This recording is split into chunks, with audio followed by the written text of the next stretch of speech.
Hello everybody, ಎಲ್ರಿಗೂ ನಮಸ್ಕಾರ. ಎಲ್ರಿಗೂ ಡಿ ವಿ ಕ್ರಿಯೇಷನ್ಸ್ ಚಾನಲ್ಗೆ ಸ್ವಾಗತ. ಇವತ್ತಿನ ವಿಡಿಯೋದಲ್ಲಿ ನಾವು ಕೆ ಎ ಅವ್ರು ಬಿಟ್ಟಿರುವಂತಹ KCET 2025 ಎಕ್ಸಾಮಿನೇಷನ್ ನೋಟಿಫಿಕೇಶನ್ನ ಡೀಟೇಲಾಗಿ ನೋಡೋಣ. ಸೊ ಎಕ್ಸಾಮಿನೇಷನ್ ಅಪ್ಲಿಕೇಶನ್ ಡೇಟ್ ಯಾವಾಗಿಂದ ಸ್ಟಾರ್ಟ್ ಆಗುತ್ತೆ, ಯಾವಾಗ ಎಂಡ್ ಆಗುತ್ತೆ, ಹಾಲ್ ಟಿಕೆಟ್ ಯಾವಾಗ ಬಿಡ್ತಾರೆ, ಎಕ್ಸಾಮಿನೇಷನ್ ಯಾವಾಗ ನಡೆಯುತ್ತೆ, ಎಷ್ಟು ಸಬ್ಜೆಕ್ಟ್ಸಿಗೆ ಎಕ್ಸಾಮಿನೇಷನ್ ನಡೆಸ್ತಾರೆ, ಓಕೆ, ಯಾರ್ಯಾರು ಎಲಿಜಿಬಲ್ ಇರ್ತೀರಾ ನೀವು, what is education qualification and age limit ಏನಾದ್ರು ಇದೆಯಾ, ನಿಮ್ಮ ಕಾಲೇಜ್ ನೀವು ಯಾವ ಕಾಲೇಜಲ್ಲಿ ಕಲ್ತಿದ್ದೀರಾ ಆ ಕಾಲೇಜ್ UGC ಅಪ್ರೂವ್ಡ್ ಇದೆಯಾ ಇಲ್ವಾ. ಸೊ ಇದೆಲ್ಲ ಡೀಟೇಲ್ಸ್ನ ನಾವು ಈ ಒಂದು ವಿಡಿಯೋದಲ್ಲಿ ಕಂಪ್ಲೀಟಾಗಿ ನೋಡೋಣ. ಫಸ್ಟ್ ನಾವು ಯಾವಾಗ ಅಪ್ಲಿಕೇಶನ್ ಸ್ಟಾರ್ಟ್ ಆಗುತ್ತೆ ಅನ್ನೋದ್ರ ಬಗ್ಗೆ ನೋಡೋಣ.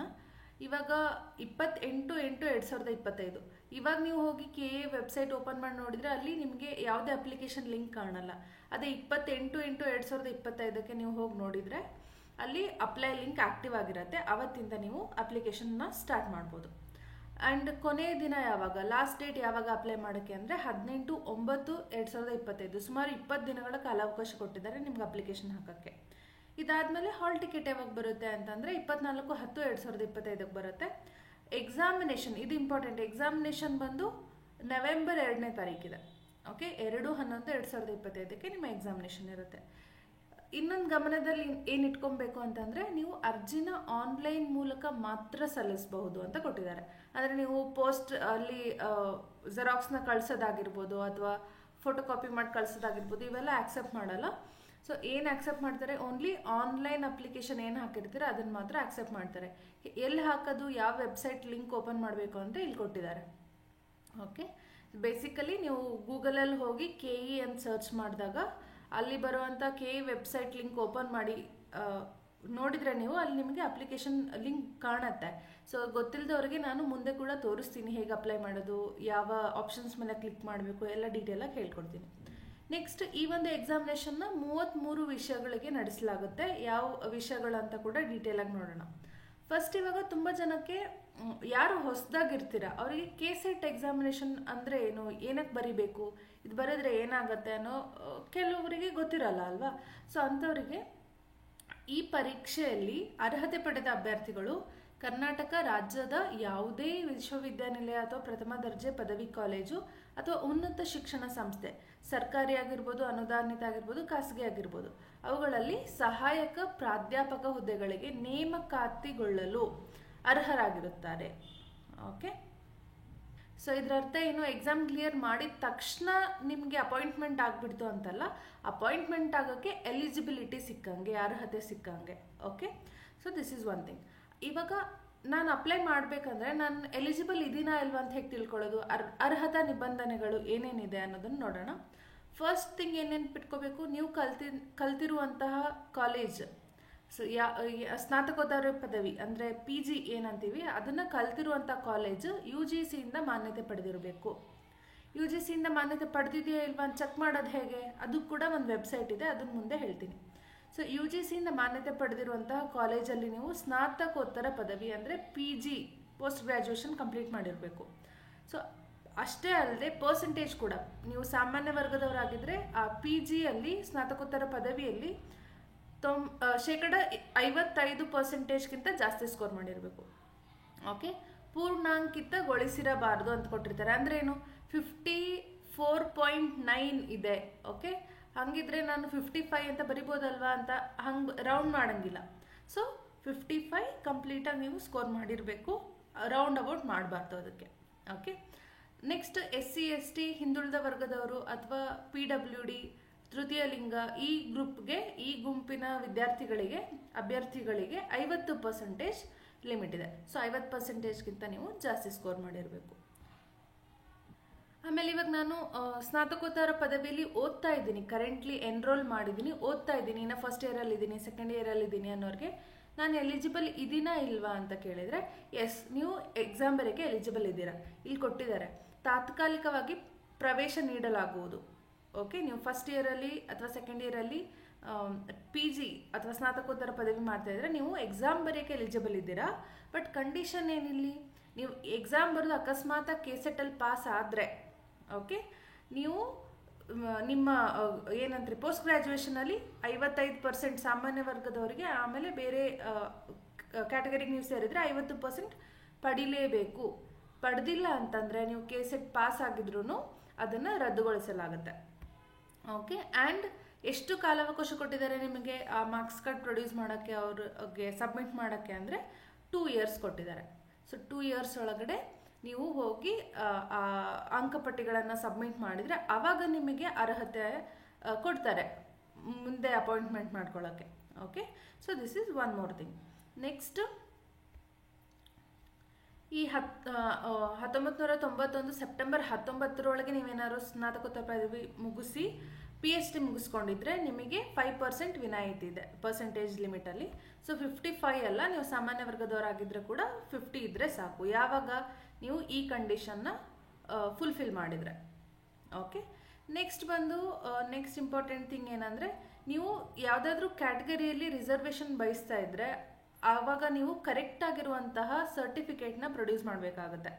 ಸೊ ನೀವೇನು ಸರ್ಟಿಫಿಕೇಟ್ ಅಪ್ಲೋಡ್ ಮಾಡ್ತೀರಾ ಅಲ್ವಾ, ಅದೇ ಫೈನಲ್. ಅದು ರಾಂಗ್ ಆಗಿತ್ತು ಆಮೇಲೆ ಹೋಗಿ ಕೊಡ್ತೀನಿ, ಇದು ಚೇಂಜ್ ಆಗಿದೆ ಅಂತಂದರೆ ಅದನ್ನು ಯಾವುದನ್ನು ಕನ್ಸಿಡರ್ ಮಾಡಲ್ಲ ಅಂತ ಕ್ಲಿಯರಾಗಿ ಹೇಳಿಬಿಟ್ಟಿದ್ದಾರೆ. ಆ ಥರ ಏನಾದರೂ ನೀವು ರಾಂಗ್ ಸರ್ಟಿಫಿಕೇಟ್ನ ಅಪ್ಲೋಡ್ ಮಾಡಿ ಆಮೇಲೆ ಚೇಂಜ್ ಮಾಡ್ಸೋಕೆ ಹೋದರೆ ನಿಮ್ಮ ಕ್ಯಾಂಡಿಡೇಚರ್ ಅಂದರೆ ಅಭ್ಯರ್ಥಿತ್ವವನ್ನು ರದ್ದುಗೊಳಿಸಲಾಗುತ್ತೆ ಅಂತ ಕೊಟ್ಟಿದ್ದಾರೆ. ಸೊ ಅದಕ್ಕೆ ಏನು ಮಾಡಬೇಕು, ನೀವು ಯಾವ ಕ್ಯಾಟಗರಿಗೆ ಬಿಲಾಂಗ್ ಮಾಡ್ತೀರಾ ಕರೆಕ್ಟಾಗಿ ಸರ್ಟಿಫಿಕೇಟ್ಸ್ ತೆಗೆದು ಇಟ್ಕೊಂಡು ಲೈಕ್ ವ್ಯಾಲಿಡ್ ಸರ್ಟಿಫಿಕೇಟ್ನ ಅಪ್ಲೋಡ್ ಮಾಡಿ. That is one thing. Next, ಇವಾಗ ಇನ್ಕಮ್ ಸರ್ಟಿಫಿಕೇಟ್ ಎಲ್ಲ ಅಪ್ಲೋಡ್ ಮಾಡ್ತಾ ಇರ್ತೀರ ಅಲ್ವಾ, ಆವಾಗ ಈ RD ನಂಬರ್ ಇರುತ್ತಲ್ವ, ಆವಾಗ ಕರೆಂಟಲ್ಲಿ ಚಾಲ್ತಿ ಆಗಿರುವಂತಹ ನಂಬರ್ ಕೊಡಬೇಕು. ಅಂದರೆ ವ್ಯಾಲಿಡ್ ಸರ್ಟಿಫಿಕೇಟ್ ಕೊಡಬೇಕು. ನೀವು ಆ ಡೇಟ್ ಕೊಟ್ಟಿರ್ತಾರಲ್ವ, ಇಷ್ಟು ಡೇಟ್ ಒಳಗಡೆ ಚಾಲ್ತಿ ಇರುತ್ತೆ ಅಂತ, ಅದನ್ನು ಮೀರಿದ ಓಲ್ಡ್ ಸರ್ಟಿಫಿಕೇಟ್ ಅಪ್ಲೋಡ್ ಮಾಡೋದಾಗಿರಲಿ ಅಥವಾ ಆ ಥರದ್ದೆಲ್ಲ ಮಿಸ್ಟೇಕ್ಸ್ನ ಮಾಡಬಾರ್ದು. ಹಾಗೆ ಮಾಡಿದರೂ ಕೂಡ ಆಮೇಲೆ ನಂತರ ತಾವು ಸಲ್ಲಿಸೋ ಪ್ರಮಾಣ ಪತ್ರ ಪರಿಗಣಿಸೋದಿಲ್ಲ ಅಂತ ಕ್ಲಿಯರಾಗಿ ಕೊಟ್ಟಿದ್ದಾರೆ. ಓಕೆ, ತುಂಬ ಜನ ಈ ಮಿಸ್ಟೇಕ್ಗಳನ್ನು ಮಾಡ್ತಾ ಇರ್ತೀರಾ. ಸೊ ಕೇರ್ಫುಲ್ ಆಗಿರಿ. ಇವಾಗಲೇ ಎಲ್ಲ ಸರ್ಟಿಫಿಕೇಟ್ಸ್ನ ತೆಗೆದು ಇಟ್ಕೊಂಡ್ಬಿಡಿ, ಕಾಸ್ಟ್ ಸರ್ಟಿಫಿಕೇಟ್, ಇನ್ಕಮ್ ಸರ್ಟಿಫಿಕೇಟ್ ಇವೆಲ್ಲನೂ. ಸೊ ಅಪ್ಲೈ ಮಾಡುವಾಗ ಈಸಿ ಆಗುತ್ತೆ. ನೆಕ್ಸ್ಟ್ ಥಿಂಗ್ ಬಂದು, ಇವಾಗ ನೀವೇನಾದರೂ ಒಂದು ಲಾಸ್ಟ್ ಇಯರ್ ಅಥವಾ ಮುಂಚೆ ಯಾವಾಗಾದ್ರೂ ಒಂದು PG ಮುಗಿಸಿರ್ತೀರ, ಅದೇ ಒಂದು ಸಬ್ಜೆಕ್ಟಲ್ಲಿ ಕೆಸೆಟ್ ಕ್ಲಿಯರ್ ಮಾಡಿರ್ತೀರ. ಇವಾಗ ಮತ್ತೆ ಅದೇ ಸಬ್ಜೆಕ್ಟಲ್ಲಿ ನೀವು ಕೆಸೆಟ್ ಎಕ್ಸಾಮ್ ತೊಗೊಳ್ಳೋ ಅಂತಿಲ್ಲ. ನೀವು ಒನ್ಸ್ ಕ್ಲಿಯರ್ ಮಾಡಿದರೆ ಮುಗೀತು ಅಲ್ಲಿಗೆ. ಫಾರ್ ಎಕ್ಸಾಂಪಲ್, ಇವಾಗ ನಾನು ಅಂದ್ಕೊಳ್ಳಿ, ನಾನು MA ಇಂಗ್ಲೀಷ್ ಮಾಡಿದ್ದೀನಿ. ಓಕೆ, ಕೆಸೆಟ್ನ ಕೂಡ ಇಂಗ್ಲೀಷಲ್ಲೇ ಬರೆದೆ, ಇಂಗ್ಲೀಷ್ ಸಬ್ಜೆಕ್ಟ್ ಮೇಲೆ. ಇವಾಗ ನಾನು ಕ್ಲಿಯರ್ ಕೂಡ ಮಾಡಿದೆ. ನೆಕ್ಸ್ಟ್ ಮತ್ತೆ ಏನಾಗುತ್ತೆ, ನೆಕ್ಸ್ಟ್ ಎಕ್ಸಾಮಲ್ಲಿ ನೋಡೋಣ ಈ ಸರಿನೂ ಬರೆಯೋಣ ಅಂತ ಮತ್ತೆ ಇಂಗ್ಲೀಷಲ್ಲೇ ಫಿಲ್ ಮಾಡೋಕ್ಕಾಗಲ್ಲ.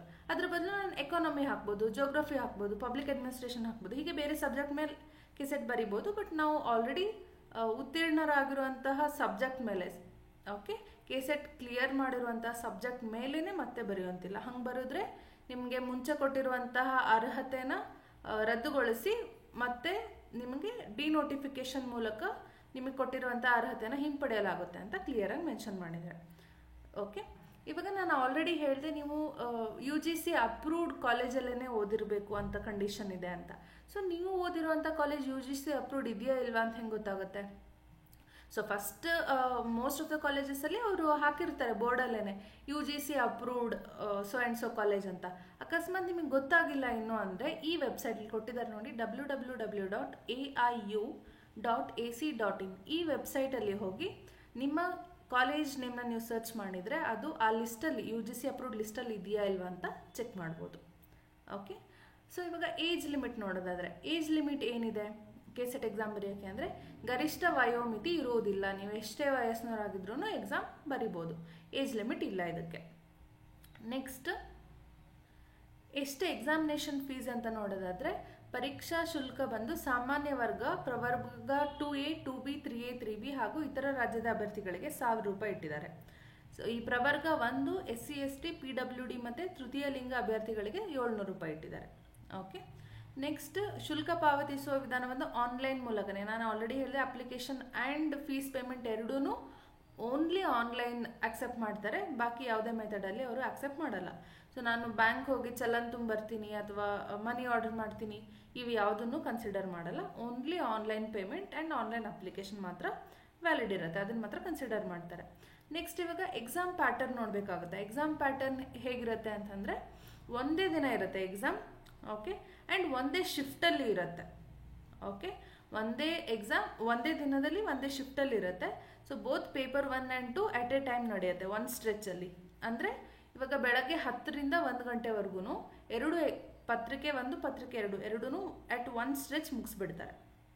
ರೈಟ್, ನಿಮಗೆ ಕ್ವಶನ್ ಪೇಪರ್ ಜೊತೆಗೇ ಎರಡು ಬೇರೆ ಬೇರೆ OMRಗಳನ್ನು ಕೊಟ್ಟಿರ್ತಾರೆ. ಕರೆಕ್ಟಾಗಿ ನೀವು ಅದು ನೋಡಿಕೊಂಡು ಕನ್ಫ್ಯೂಸ್ ಮಾಡ್ಕೊಳ್ದಂಗೆ ಪೇಪರ್ 1 OMR ಅಲ್ಲಿ, ಪೇಪರ್ 2 ಆನ್ಸರ್ನ ಪೇಪರ್ 2 OMR ಅಲ್ಲಿ ಫಿಲ್ ಮಾಡಿ ಕೊಡಬೇಕಾಗುತ್ತೆ ವಿದಿನ್ 3 hours.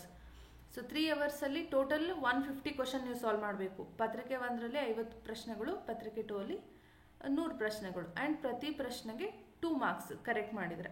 ಸೊ ಇವಾಗ ನೆಗೆಟಿವ್ ಮಾರ್ಕಿಂಗ್ ಇರುತ್ತೆ ಅಲ್ವಾ, ಬಿಕಾಸ್ ಕಾಂಪಿಟೇಟಿವ್ ಎಕ್ಸಾಮ್ ಅಂದಮೇಲೆ ನೆಗೆಟಿವ್ ಮಾರ್ಕಿಂಗ್ ಎಲ್ಲ ಎಕ್ಸಾಮಲ್ಲಿ ಇರುತ್ತಲ್ವ. ಈ KCET ಎಕ್ಸಾಮಲ್ಲಿ ಮಾತ್ರ ನೆಗೆಟಿವ್ ಮಾರ್ಕಿಂಗ್ ಇರೋದಿಲ್ಲ. ಓಕೆ, ಸೊ ಅದಕ್ಕೆ ನೀವೇನು ಟೆನ್ಷನ್ ಮಾಡ್ಕೊಳ್ಳಾರ್ದೇ ಆಲ್ಮೋಸ್ಟ್ ಎಲ್ಲ ಕ್ವಶನ್ಸ್ ಅಟೆಂಡ್ ಮಾಡೋಕ್ಕೆ ಟ್ರೈ ಮಾಡಿ. ಕರೆಕ್ಟ್ ಗೆಸ್ಸಿಂಗಲ್ಲೂ ಸ್ವಲ್ಪ ಕ್ವಶನ್ಸ್ ಕರೆಕ್ಟ್ ಆಗೋ ಚಾನ್ಸಸ್ ಇರುತ್ತೆ, ಆ್ಯಂಡ್ ನಿಮಗೆ ಗೊತ್ತಿದ್ದು ಕರೆಕ್ಟ್ ಮಾಡಿರೋ ಅಂತೂ ತುಂಬ ಒಳ್ಳೆಯದು. ಓಕೆ, ಸೊ ಪತ್ರಿಕೆ 1ರಲ್ಲಿ ಏನಿರುತ್ತೆ, ಪತ್ರಿಕೆ 1ರಲ್ಲಿ ಅವರು ಸಾಮಾನ್ಯ ಪತ್ರಿಕೆ ಇರುತ್ತೆ. ಅದರಲ್ಲಿ ಅಭ್ಯರ್ಥಿಯ ಬೋಧನೆ, ಸಂಶೋಧನೆ ಮತ್ತು ಬೌದ್ಧಿಕ ಸಾಮರ್ಥ್ಯಗಳನ್ನು ಪರೀಕ್ಷಿಸಲಾಗುತ್ತದೆ ಅಂತ ಕೊಟ್ಟಿದ್ದಾರೆ. ಸೊ ಏನಿದೆ ಅನ್ನೋದನ್ನು ಡೀಟೇಲ್ ಆಗಿ ಇಲ್ಲಿ ಸಿಲೆಬಸ್ ಕಾಪಿ ಇದೆ, ನಾನು ಆಮೇಲೆ ಡಿಸ್ಕಸ್ ಮಾಡ್ತೀನಿ. ಸೊ ಇವಾಗ ಪತ್ರಿಕೆ 2 ಅಲ್ಲಿ ಏನಂದರೆ ವಿಷಯ ಪತ್ರಿಕೆ. ನೀವು ಯಾವುದರಲ್ಲಿ ಸ್ನಾತಕೋತ್ತರ ಪದವಿ ಅಂದರೆ PG ಡಿಗ್ರಿ ಕಂಪ್ಲೀಟ್ ಮಾಡಿ ಯಾವ ವಿಷಯ ಚೂಸ್ ಮಾಡಿರ್ತೀರ ಅಲ್ವಾ ಎಕ್ಸಾಮ್ ಬರೋಕ್ಕೆ, ಆ ವಿಷಯದ ಮೇಲೆ ನಿಮಗೆ ಕ್ವಶನ್ಸ್ ಇರುತ್ತೆ. ಇವಾಗ ಜೋಗ್ರಫಿ ಚೂಸ್ ಮಾಡಿದರೆ ಜೋಗ್ರಫಿ ಇರುತ್ತೆ. ಓಕೆ, ಸೋಷಿಯಲ್ ವರ್ಕ್ ಚೂಸ್ ಮಾಡಿದರೆ ಸೋಷಿಯಲ್ ವರ್ಕ್ ಮೇಲೆ ಇರುತ್ತೆ. ಪಬ್ಲಿಕ್ ಅಡ್ಮಿನಿಸ್ಟ್ರೇಷನ್ ಚೂಸ್ ಮಾಡಿದರೆ ಅದ್ರ ಮೇಲೆ ಇರುತ್ತೆ. ಹಾಗೆ ನೀವು ಯಾವ ವಿಷಯ ಚೂಸ್ ಮಾಡಿರ್ತೀರ ಆ ವಿಷಯದ ಮೇಲೆ ನಿಮಗೆ ಎಕ್ಸಾಮಿನೇಷನ್ ಇರುತ್ತೆ. ನೆಕ್ಸ್ಟ್ ಬಂದು ಇಂಪಾರ್ಟೆಂಟ್ ಥಿಂಗ್ ಏನಂತಂದರೆ, ಈ KCET ಎಕ್ಸಾಮ್ ಕ್ಲಿಯರ್ ಮಾಡಿದಿರಾ ಇಲ್ವಾ ಅಂತ ಮೆರಿಟ್ ಲಿಸ್ಟ್ ಯಾವ ಥರ ಪ್ರಿಪೇರ್ ಮಾಡ್ತಾರೆ ಅವರು ಅನ್ನೋದ್ರ ಬಗ್ಗೆ. ಇವಾಗ ನೀವು ಎಕ್ಸಾಮ್ ಬರೀತೀರಾ, ಪೇಪರ್ 1 ಪೇಪರ್ 2 ಎರಡೂ ಕಂಪಲ್ಸರಿ ಬರಿಬೇಕು, ಎರಡೂ ಬರಿಬೇಕು. ಬರೆದಾದ್ಮೇಲೆ ಎರಡೂ ಪೇಪರ್ನ ಸೇರಿ ನಿಮಗೆ ಕನಿಷ್ಠ ಮಾರ್ಕ್ಸ್ ಸ್ಕೋರ್ ಮಾಡೋಕ್ಕಿರುತ್ತೆ. ಎಷ್ಟು ಅಂತಂದರೆ, ಜನರಲ್ ಕ್ಯಾಟಗರಿಯವ್ರು ನೀವಾಗಿದ್ದರೆ ಪೇಪರ್ 1 ಪೇಪರ್ 2 ಎರಡೂ ಸೇರಿ ಮಿನಿಮಮ್ 40% ಆಫ್ ದ ಮಾರ್ಕ್ಸ್ ನೀವು ಗಳಿಸಿರಬೇಕು. ಆವಾಗ ಮಾತ್ರ ನೀವು ಎಲಿಜಿಬಲ್ ಇರ್ತೀರಾ ಮೆರಿಟ್ ಲಿಸ್ಟಲ್ಲಿ, ಇವನ್ ನಿಮ್ಮ ಹೆಸರು ಬರೋಕ್ಕೆ. ರೈಟ್, ಸೊ ಎಲಿಜಿಬಿಲಿಟಿ ಅಂದರೆ ಫಸ್ಟ್ 40% ನೀವು ಗಳಿಸ್ಬೇಕು ಸಾಮಾನ್ಯ ವರ್ಗದವರಾಗಿದ್ದರೆ. ಅದನ್ನು ಬಿಟ್ಟು ಉಳಿದವ್ರಿಗೆಲ್ಲನೂ it is 35% of the marks. ಇವಾಗ 100 ಮಾರ್ಕ್ಸಿಗೆ ಎಕ್ಸಾಮ್ ನಡೀತಾ ಇದ್ದರೆ ನೀವು ಮಿನಿಮಮ್ ಎಷ್ಟು ತೊಗೋಬೇಕು, ಸಾಮಾನ್ಯದವರಾಗಿದ್ದರೆ 40 ಮಾರ್ಕ್ಸ್ ತೊಗೊಬೇಕು, ಅದರ್ ಕ್ಯಾಟಗರೀಸ್ಗೆ 35 ಮಾರ್ಕ್ಸ್ ತೊಗೋಬೇಕು. ಓಕೆ, ಇಲ್ಲಿ ಎಕ್ಸಾಮಿನೇಷನ್ ನೀವು ನೋಡಿದ್ರೆ ಎಷ್ಟು ಮಾರ್ಕ್ಸಿಗೆ ನಡೀತಾ ಇದೆ, right, it is total 300 marks. So 300 ಮಾರ್ಕ್ಸಿಗೆ 40% for general and 35% for others, ಈ ಥರ. ರೈಟ್, ಆಮೇಲೆ ಎಷ್ಟು ಸ್ಲಾಟ್ಸ್ ಅಂತ ಹೆಂಗೆ ಗೊತ್ತಾಗುತ್ತೆ, ಈ ವರ್ಷ ಇವಾಗ ಒಂದು ಸಬ್ಜೆಕ್ಟಲ್ಲಿ ಎಷ್ಟು ಸ್ಲಾಟ್ಸ್ ಇದೆ ಅಂತ ಹೆಂಗೆ ಗೊತ್ತಾಗುತ್ತೆ.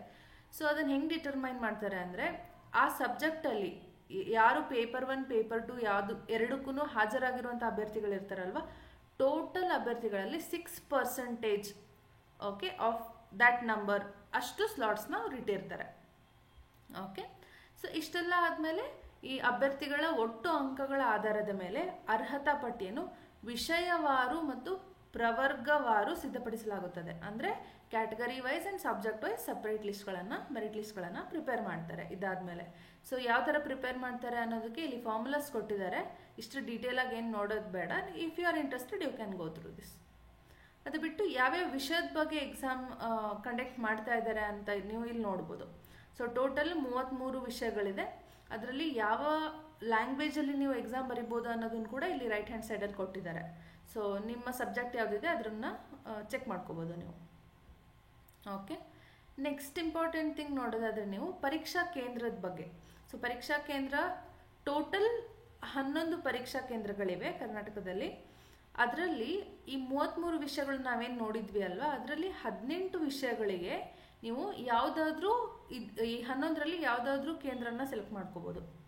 ಓಕೆ, ಇಲ್ಲಿ ನೀವು ನೋಡ್ಬೋದು ವಾಣಿಜ್ಯ ಶಾಸ್ತ್ರ, ಕನ್ನಡ, ಅರ್ಥಶಾಸ್ತ್ರ, ಇಂಗ್ಲೀಷ್, ರಾಜ್ಯಶಾಸ್ತ್ರ, ಇತಿಹಾಸ, ಸಮಾಜಶಾಸ್ತ್ರ, ಹಿಂದಿ, ನಿರ್ವಹಣೆ ಅಂದರೆ ಮ್ಯಾನೇಜ್ಮೆಂಟ್, ಶಿಕ್ಷಣ, ಗ್ರಂಥಾಲಯ ಹಾಗೂ ಮಾಹಿತಿ ವಿಜ್ಞಾನ, ಸಮಾಜ ಕಾರ್ಯ, ದೈಹಿಕ ಶಿಕ್ಷಣ, ಗಣಕ ವಿಜ್ಞಾನ ಮತ್ತು ಅನ್ವಯಿಕಗಳು, ಭೌತಿಕ ವಿಜ್ಞಾನಗಳು, ಗಣಿತ ವಿಜ್ಞಾನಗಳು, ರಾಸಾಯನಿಕ ವಿಜ್ಞಾನಗಳು, ಜೀವ ವಿಜ್ಞಾನಗಳು. ಇಷ್ಟು ಸಬ್ಜೆಕ್ಟ್ಸಿಗೆ ನೀವು ಈ 11ರಲ್ಲಿ ಯಾವುದಾದ್ರೂ ನಿಮಗೆ ಹತ್ತಿರದಲ್ಲಿರುವಂತಹ ಪರೀಕ್ಷಾ ಕೇಂದ್ರನ ಸೆಲೆಕ್ಟ್ ಮಾಡ್ಬೋದು. ಓಕೆ, ಇನ್ನು ಉಳಿದ ಸಬ್ಜೆಕ್ಟ್ ಈ 15 ಸಬ್ಜೆಕ್ಟ್ ಏನಿದಾವಲ್ವ ಭೂಗೋಳಶಾಸ್ತ್ರ ಆಗಿರ್ಬೋದು, ಸಮೂಹ ಸಂವಹನ ಮತ್ತು ಪತ್ರಿಕೋದ್ಯಮ, ಮನೋವಿಜ್ಞಾನ, ಕಾನೂನು, ಸಂಸ್ಕೃತಿ, ಉರ್ದು, ಸಾರ್ವಜನಿಕ ಆಡಳಿತ, ಪರಿಸರ ವಿಜ್ಞಾನಿಗಳು, ಗೃಹ ವಿಜ್ಞಾನ, ವಿದ್ಯುನ್ಮಾನ ವಿಜ್ಞಾನ, ಭೂವಿಜ್ಞಾನ, ಮಹಿಳಾ ಅಧ್ಯಯನ, ರೈಟ್, ಪ್ರದರ್ಶಕ ಕಲೆಗಳು, ಸಂಗೀತ, ದೃಶ್ಯ ಕಲೆಗಳು. ಈ ಸಬ್ಜೆಕ್ಟ್ಸ್ನ ನೀವು ಓನ್ಲಿ ಬೆಂಗಳೂರಲ್ಲಿ ಮಾತ್ರ ಎಕ್ಸಾಮ್ ಬರೆಯೋಕ್ಕಾಗುತ್ತೆ. ಸೊ ಇದಕ್ಕೆ ಬೆಂಗಳೂರು ಕೇಂದ್ರವನ್ನು ಮಾತ್ರ ಆಯ್ಕೆ ಮಾಡಿಕೊಳ್ಳಬೇಕು ಅಂತ ಕೊಟ್ಟಿದ್ದಾರೆ. ಸೊ ನಿಮ್ಮ ಸಬ್ಜೆಕ್ಟ್ ಯಾವುದು ನೋಡ್ಕೊಳ್ಳಿ, ಅದರ ಬೇಸಿಸ್ ಮೇಲೆ ಕರೆಕ್ಟ್ ಆಗಿರೋ ನಿಮಗೆ ಕನ್ವೀನಿಯೆಂಟ್ ಆಗಿರುವಂಥ ಪರೀಕ್ಷಾ ಕೇಂದ್ರನ ನೀವು ಸೆಲೆಕ್ಟ್ ಮಾಡ್ಬೋದು. ಈ 15 ವಿಷಯಗಳಲ್ಲಿ ನೀವು ಯಾವುದಾದ್ರೂ ಬರೀತಾ ಇದ್ರೆ ಬೆಂಗಳೂರನ್ನು ಮಾತ್ರ ಹಾಕಬೇಕಾಗುತ್ತೆ by default. Next important thing ಏನಂದರೆ, ನಾನು ಆಲ್ರೆಡಿ ಹೇಳಿದೆ ನೆಗೆಟಿವ್ ಮಾರ್ಕಿಂಗ್ ಇರೋದಿಲ್ಲ ಅಂತ. ಸೊ ಈ ಒಂದು ಅಪ್ಲಿಕೇಶನಲ್ಲಿ ಏನೇನು ಇಂಪಾರ್ಟೆಂಟ್ ಥಿಂಗ್ ಅಂದರೆ ಇಷ್ಟು ನಾನು ಡಿಸ್ಕಸ್ ಮಾಡಿರೋಷ್ಟು ಮಾತ್ರ ಇಂಪಾರ್ಟೆಂಟ್. ಇವಾಗ ನೆಕ್ಸ್ಟ್ ಏನಂದರೆ ಸಿಲೆಬಸ್ ಏನು ಅನ್ನೋದ್ರ ಬಗ್ಗೆ ಕ್ವಶನ್ ಇರುತ್ತೆ. ಇವಾಗ ಜನರಲ್ ಪೇಪರು ಎಲ್ಲ ಸಬ್ಜೆಕ್ಟ್ಸ್ಗೂ ಸೇಮ್ ಇರುತ್ತೆ, ಎಲ್ಲರೂ ಒಂದೇ ಜನರಲ್ ಪೇಪರ್ನ ಬರಿತಾ ಇರ್ತಾರೆ. ಸೊ ಅವರಿಗೆ ಸಿಲೆಬಸ್ ಇಲ್ಲಿದೆ, ಡೀಟೇಲ್ ಸಿಲೆಬಸ್. ಆ್ಯಂಡ್ ನೀವು ಎಕ್ಸಾಮ್ ಬರಿತಾ ಇದ್ದೀರಾ ಅಂದರೆ ಫಸ್ಟ್ ಎಕ್ಸಾಮ್ ಪ್ಯಾಟರ್ನ ಅಂಡರ್ಸ್ಟ್ಯಾಂಡ್ ಮಾಡ್ಕೊಳ್ಳೋಕ್ಕೆ ಬೆಸ್ಟ್ ರಿಸೋರ್ಸ್ ಯಾವುದು ಅಂದರೆ previous year question papers. So ಇಲ್ಲಿ ನಾನು 2013ಇಂದ 2024ವರೆಗೂ solved previous year question paper PDF ಇದೆ, ನೀವು ನೋಡ್ಬೋದು. 227 ಪೇಜ್ PDF ಇದೆ ನನ್ನ ಹತ್ರ. ಸೊ ನಾನು ಏನು ಮಾಡ್ತೀನಿ, ಅಪ್ಕಮಿಂಗ್ ವಿಡಿಯೋಸಲ್ಲಿ ಫಸ್ಟ್ ಸಿಲೆಬಸ್ ಡಿಸ್ಕಸ್ ಮಾಡ್ತೀನಿ ಎವ್ರಿ ಸಬ್ಜೆಕ್ಟ್ಗೆ, ಜೊತೆಗೆ ಬುಕ್ ಲಿಸ್ಟ್ ರೆಕಮೆಂಡ್ ಮಾಡ್ತೀನಿ ಯಾವುದು ಒಳ್ಳೆಯದು ಅಂತ ಓದೋಕ್ಕೆ. ಆ್ಯಂಡ್ ಆಲ್ಸೋ ಈ 2013ಇಂದ 2024ವರೆಗೂ ಜನರಲ್ ಪೇಪರ್ ಕ್ವಶನ್ಸ್ನ ಸಾಲ್ವ್ ಮಾಡ್ತೀನಿ. ಬಾಕಿ ನಿಮ್ಗೆ ಯಾವುದಾದ್ರೂ ಸಬ್ಜೆಕ್ಟ್ ಕ್ವಶನ್ ಪೇಪರ್ಸ್ ಬೇಕಿತ್ತು ಅಂದರೆ ಡಿಸ್ಕ್ರಿಪ್ಷನ್ ಬಾಕ್ಸಲ್ಲಿ ಕೊಟ್ಟಿರುವಂತಹ ಟೆಲಿಗ್ರಾಮ್ ಚಾನಲ್ನ ನೀವು ಜಾಯ್ನ್ ಆಗಿ ನೀವಲ್ಲಿ ಮೆಸೇಜ್ ಹಾಕ್ಬೋದು. ನೀವು ಯಾವ ಸಬ್ಜೆಕ್ಟ್ ಬೇಕು ಅಂತ ಕೇಳ್ತೀರಾ ಆ ಸಬ್ಜೆಕ್ಟ್ ಕ್ವಶನ್ ಪೇಪರ್ಸ್ನ ಪ್ರೊವೈಡ್ ಮಾಡೋಕ್ಕೆ ನಾನು ಟ್ರೈ ಮಾಡ್ತೀನಿ. ಸೊ ಇವಾಗ ನಾವು ಎಕ್ಸಾಮ್ ಅಪ್ಲಿಕೇಶನ್ ಹಾಕೋಕ್ಕೆ ಯಾವ ಲಿಂಕ್ ಹೋಗಬೇಕು ಅಂತ ತೋರಿಸ್ತೀನಿ ಅಂತ ಹೇಳಿದ್ದೆ, ರೈಟ್? ಸೊ ಅದನ್ನು ನಾವಿವಾಗ ನೋಡ್ಕೊಂಡು ಬರೋಣ. ಇವಾಗ ನೀವು ಹೋಗಿ ಗೂಗಲ್ ಓಪನ್ ಮಾಡಿದರೆ ಈ ಥರ ಒಂದು ಇಂಟರ್ಫೇಸ್ ಇರುತ್ತೆ. ಅಲ್ಲಿ ನೀವು KEA ಅಂತ ಸರ್ಚ್ ಮಾಡಿದರೆ ಒಂದು ವೆಬ್ಸೈಟ್ ಓಪನ್ ಆಗುತ್ತೆ. ಸೊ KEA ವೆಬ್ಸೈಟಲ್ಲಿ ಇಲ್ಲಿ ನೀವು ನೋಡ್ಬೋದು UGCET ಅಂತ ಫಸ್ಟಲ್ಲೇ ಬರ್ತಾ ಇದೆ, ಬಿಕಾಸ್ ಅದನ್ನು ಜಾಸ್ತಿ ಸರ್ಚ್ ಮಾಡಿರೋದಕ್ಕೆ. ಅಥವಾ KEA ಹೋಮ್ ಪೇಜ್ ಕೂಡ ನೀವು ಹೋದರೆ ನಿಮಗೆ ಈ ಥರ ಒಂದು ಇಂಟರ್ಫೇಸ್ ಕಾಣುತ್ತೆ. ಓಕೆ, ಈ ಥರ ಒಂದು ಇಂಟರ್ಫೇಸಲ್ಲಿ ನೀವು ಇಲ್ಲಿ ಕನ್ನಡದಲ್ಲಿ ಕಂಫರ್ಟೇಬಲ್ ಇದ್ದರೆ ಓಕೆ, ಇಲ್ಲಾಂದರೆ ಇಲ್ಲಿ ರೈಟ್ ಹ್ಯಾಂಡ್ ಸೈಡಲ್ಲಿ ನೀವು ಲ್ಯಾಂಗ್ವೇಜ್ ಕೂಡ ಚೇಂಜ್ ಮಾಡ್ಕೋಬೋದು, ಇಂಗ್ಲೀಷ್ಗೆ ಅಥವಾ ಕನ್ನಡದಲ್ಲಿ ಕೂಡ ಇಟ್ಕೋಬೋದು. ನೆಕ್ಸ್ಟ್ ಇಲ್ಲಿ ನೀವು ಯಾವ ಲಿಂಕ್ ಓಪನ್ ಮಾಡಬೇಕು ಅಂತಂದರೆ ಇಲ್ಲಿ ನೋಡಿ, ಮೇಲೆ ಮುಖಪುಟ, ಪ್ರವೇಶ, ಹಿಂದಿನ ವರ್ಷದ ವಿವರಗಳು ಅಂತೆಲ್ಲ ಬೇರೆ ಬೇರೆ ಆಪ್ಷನ್ಸ್ ಇದೆ. ಇದರಲ್ಲಿ ಪ್ರವೇಶ ಮೇಲೆ ಕ್ಲಿಕ್ ಮಾಡಿದರೆ ನಿಮಗೆ ಇಲ್ಲಿ ನೋಡಿ ಕರ್ನಾಟಕ ರಾಜ್ಯ ಅರ್ಹತಾ ಪರೀಕ್ಷೆ KSET 2025 ಅಂತ ಒಂದು ಬರುತ್ತೆ. ಆ ಆಪ್ಷನ್ ಮೇಲೆ ಕ್ಲಿಕ್ ಮಾಡಬೇಕು. ಇಲ್ಲಿ ಮಾಡಿದಾಗ ನಿಮಗೆ ಇಲ್ಲಿ ಅಧಿಸೂಚನೆ, ನಾನು ಇಷ್ಟೊತ್ತೇನು ಡಿಸ್ಕಸ್ ಮಾಡಿದೆ ಡೀಟೇಲ್ ಆಗಿ, ಅದು ಅಧಿಸೂಚನೆನ ನೀವು ಇಲ್ಲಿ ಡೌನ್ಲೋಡ್ ಮಾಡ್ಕೋಬೋದು. 28ನೇ ತಾರೀಕು ಅಲ್ವಾ ಅದು ಅಪ್ಲಿಕೇಶನ್ ಸ್ಟಾರ್ಟ್ ಆಗೋದು. 28ನೇ ತಾರೀಕು ನೀವು ಈ ವೆಬ್ಸೈಟ್ ಓಪನ್ ಮಾಡಿ ನೋಡಿದಾಗ ಇಲ್ಲಿ ಕೆಳಗಡೆ ಇನ್ನೊಂದು ಲಿಂಕ್ ಬಂದಿರುತ್ತೆ. ಸೊ ಅಪ್ಲೈಗೆ ಲಿಂಕ್, ಅಪ್ಲಿಕೇಶನ್ ಲಿಂಕ್ ಆ ಥರ ಏನಾದರೂ ಒಂದು ಇಲ್ಲಿ ಆಕ್ಟಿವ್ ಲಿಂಕ್ ಇರುತ್ತೆ, ಅದ್ರ ಮೇಲೆ ಕ್ಲಿಕ್ ಮಾಡಿ ನೀವು ಎಕ್ಸಾಮಿನೇಷನ್ನ ಅಪ್ಲೈ ಮಾಡ್ಬೋದು, ಫಾರ್ಮ್ ಫಿಲ್ ಮಾಡಿ. ಅದು ಹೇಗೆ ಮಾಡೋದು ಅಂತ ಇನ್ನೂ ನಿಮಗೆ ಡೌಟ್ ಬರ್ತಾ ಇದ್ದರೆ ಕಮೆಂಟ್ ಸೆಕ್ಷನಲ್ಲಿ ಕೇಳ್ಬೋದು. ಅದಕ್ಕೆ ಕೂಡ ಒಂದು ಡೀಟೇಲ್ ವಿಡಿಯೋ ಹೇಗೆ ಹಾಕಬೇಕು ಅನ್ನೋದ್ರ ಮೇಲೆ ನಾನು ಅಪ್ಲೋಡ್ ಮಾಡ್ತೀನಿ. ಸೊ ಇವತ್ತಿನ ವಿಡಿಯೋ ಇನ್ಫಾರ್ಮೇಟಿವ್ ಅನಿಸಿದರೆ ನಿಮಗೆ ಚಾನಲ್ನ ಸಬ್ಸ್ಕ್ರೈಬ್ ಮಾಡ್ಕೊಳ್ಳಿ, ಫ್ರೆಂಡ್ಸ್ ಆ್ಯಂಡ್ ಫ್ಯಾಮಿಲಿ ಒಟ್ಟಿಗೆ ಕೂಡ ಶೇರ್ ಮಾಡಿ. ಈ ಸಾಲ್ವ್ಡ್ ಪೇಪರ್ಸ್ ನಿಮಗೆ ಬೇಕು, ನೋಡಬೇಕು ನೀವು, and also syllabus, book list ಎಲ್ಲ ವಿಡಿಯೋಸ್ ಬೇಕು ಅಂತಂದರೆ ಜಾಯ್ನ್ ಅವರ್ ಫ್ಯಾಮಿಲಿ, ಸಬ್ಸ್ಕ್ರೈಬ್ ಮಾಡ್ಕೊಳ್ಳಿ ಚಾನಲ್ನ, ಆ್ಯಂಡ್ ಬೇಗನೆ ವಿಡಿಯೋಸ್ ಅಪ್ಲೋಡ್ ಮಾಡ್ತೀನಿ. Thank you so much. See you in the next video.